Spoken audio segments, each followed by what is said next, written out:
میں عمرے کے لیے آیا تھا، واپس جاتے وقت یاد آیا کہ میں نے البیک سے کچھ کھایا نہیں، پھر اللہ نیت کی اللہ نے مجھے کھانے کے لیے مکہ بلانا، تو اب آئے، تو اب آپ کھانے کے لیے آئے ہیں، عمرے کے لیے تشریف نہیں لے آئے۔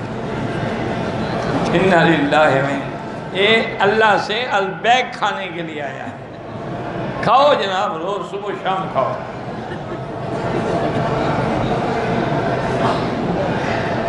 داماد نے سسر کے سامنے بیوی کو چپل سے مارا، اللہ ہدایت۔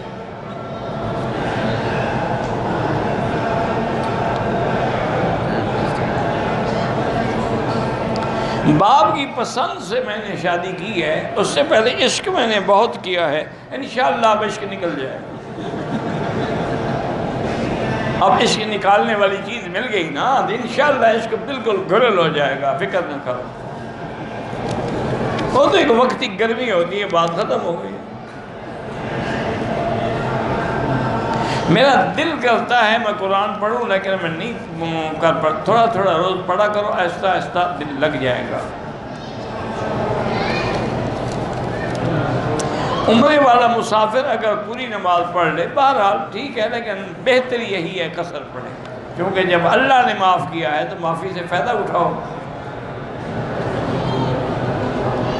ملازم آدمی کو اگر کوئی تحفہ دیتا ہے وہ رشوت ہے، کوئی تحفہ نہیں۔ جب ملازم نہیں تھا کبھی کسی نے دیا تھا، جب اس وقت نہیں دیا تو مانا ہے کہ اب وہ رشوت کے طور پہ دے رہا ہے۔ فقہا نے تو اتنی بات، چونکہ اس کی وجہ یہ ہے نا کہ رشوت لعنت ہے، سود جو ہے وہ اللہ سے جنگ کے برابر ہے۔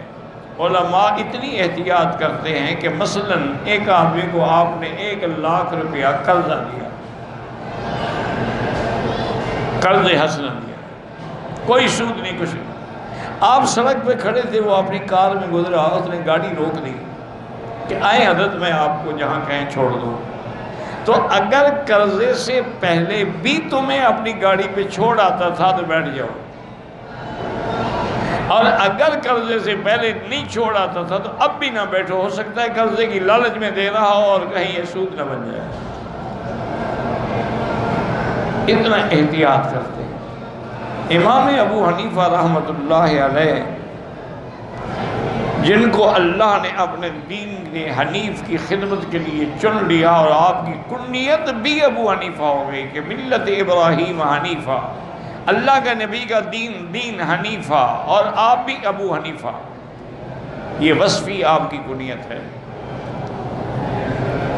کسی بندے سے قرضہ لینا تھا،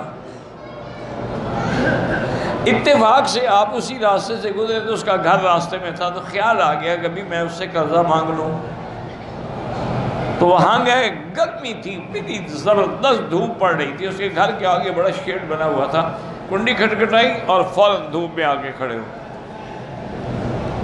گھر والا نکلا ہو تو حیران ہو گیا، امام حنیفہ دروازے پہ کھڑا ہو کے مذاق تو نہیں تھی، وہ آیا جلدی سے کہا حضرت آپ دھوپ میں کھڑے ہیں، سایہ بھی نہیں، اور میں بھائی میں نے آپ سے قرضہ لینا تھا، آپ کے گھر کا سایہ لینا کہیں سود میں شامل نہ، اس لیے میں وہاں سایہ میں کھڑا ہونا پسند نہیں کرتا۔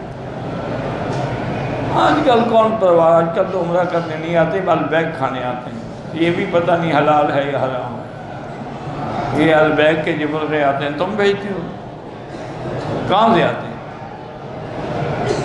اگر یہ باہر سے آتے ہیں تو اس میں تو کوئی ذبح ہونے کا سوال ہی پیدا نہیں ہوتا۔ باہر کے ملکوں میں چونکہ ان نے لاکھوں مرغیاں بھیجنی ہوتی ہیں، پتہ ہے کیا کرتے ہیں، بیلٹ چل رہی ہوتی ہے، کیسٹ لگا ہوتا ہے، بسم اللہ اللہ اکبر بسم اللہ اللہ اکبر، ان کی گردنیں کٹ دی جا رہی، یہ ذبح۔ کھاؤ جناب، مزے کرو، بے فکر رہو، تم نے کون سا عمرہ کرنا ہے، تمہیں تو البیک ہی کھانا ہے۔ اِنَّ لِلَّهِ وَإِنَّا إِلَيْهِ رَاجِعُونَ وَلَا نَقُولُ إِلَّا لَا حَوْلَ وَلَا قُوَّةَ إِلَّا بِاللَّهِ۔ پہلے لوگ اتنے احتیاط کرتے تھے، عمرے پہ آتے تھے نا تو چنے اور چھوٹی چھوٹی گڑ کی روڑیاں بنا کے ساتھ رکھ لیتے تھے کہ تھوڑا سا کھایا، زمزم پی لیا، والسلام علیکم، تاکہ حرم سے باہر نہ جانا پڑے، حمام نہ جانا پڑے، بازار نہ جانا پڑے، اتنا وقت تمہارا ضائع نہ ہو۔ بہرحال میں تو بھائی پاکستان کے تمام علماء کے لیے دعا کرتا ہوں، کسی کا نام لیے بغیر کہ تمام علماء پاکستان میں ہیں، ہندوستان میں ہیں، کشمیر میں ہیں، جہاں بھی ہیں، اللہ ان کی جان مال آبرو عزت کی حفاظت فرمائے، کیونکہ علماء بہت کم پیدا ہوتے ہیں۔ عالم ہونا کوئی آسان بات نہیں ہوتی۔ امام ابو یوسف رحمۃ اللہ علیہ ایک سفر میں کشتی میں سوار تھے ہارون الرشید بادشاہ کے ساتھ۔ کشتی طوفان میں آ گئی، دعائیں مانگتے رہے سب۔ خدا کی شان یہ ہے کہ کشتی کو ایسی موج نے مارا کہ وہ کنارے کے قریب آئی تو امام یوسف نے فوراً چھلانگ لگا دی۔ آپ تو کنارے پہ آ گئے، کشتی پھر طوفان میں گر گئی۔ بہرحال وہ بھی بچ گئے۔ تو جتنے مخالف تھے، علماء حق کے مخالف بھی ہوتے ہیں نا کرائے کے لوگ، انہوں نے بادشاہ کو بھرا، انہوں نے کہا دیکھو حضرت، آپ ابو یوسف کا اتنا مقام رکھتے ہیں دل میں، اس نے آپ کی جان کی فکر نہیں کی، اپنی جان کی فکر کی، خود جان بچا کے بھاگ گیا۔ اس کو چاہیے تھا انتظار کرتا ہے کہ ڈوبتے تو سب کٹھے ڈوبیں گے، نکلیں گے تو سب کٹھے نکلیں گے۔ بادشاہ کو بھی دماغ میں بات لگ گئی۔ انہوں نے ابو یوسف سے پوچھا کہ کیا بات ہے یار، تمہیں اپنی جان کا زیادہ فکر تھا میری زندگی سے؟ کہا بالکل، مجھے اپنی جان زیادہ پیاری تھی۔ نے کہا کیوں؟ انہوں نے کہا تم مر جاؤ گے، تمہارا بیٹا تخت پہ بیٹھ جائے گا۔ ابو یوسف ایک دوسرا پیدا کرو، میں ابھی چھلانگ لگاتا ہوں دریا میں۔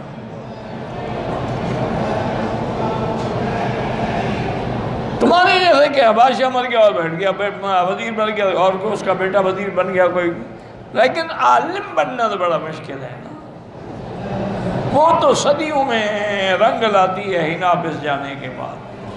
تو اس لیے اللہ تمام علماء کی حفاظت فرمائے، اور جو علماء اہل بدعت ہیں اللہ ان کو بھی اہل سنت بنائے، اور جو علماء رفض میں اور شیعت میں مبتلا ہیں اللہ ان کو بھی توبہ کی توفیق عطا فرمائے۔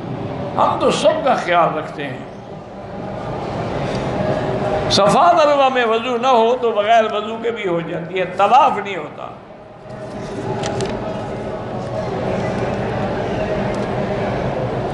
اگر ہم کسی کو دعا دیتے ہیں کہ ہمارے لیے بھی ہو تو ٹھیک ہے، جب تم کسی کو دعا دیتے ہو دراصل تمہارے لیے بھی ہوتی ہے۔ اللہ بڑے غفور الرحیم ہے۔ یہی ایک مغالطہ ہے، اس کو سمجھنے کی کوشش کرو۔ لوگ جاتے ہیں میں جی فلاں بزرگ کی مزار پہ گیا اور میں نے دعائیں کی اور میرے سارے کام ہو گئے۔ وہ کام بزرگ نے نہیں کیے، نہ بزرگ کر سکتے ہیں، وہ تو تمہاری دعاؤں کے محتاج ہیں۔ وہ تو ابھی میت بھی رکھی ہو تب بھی تیری دعا کے محتاج ہیں کہ اللہم اغفر لحینا و میتنا۔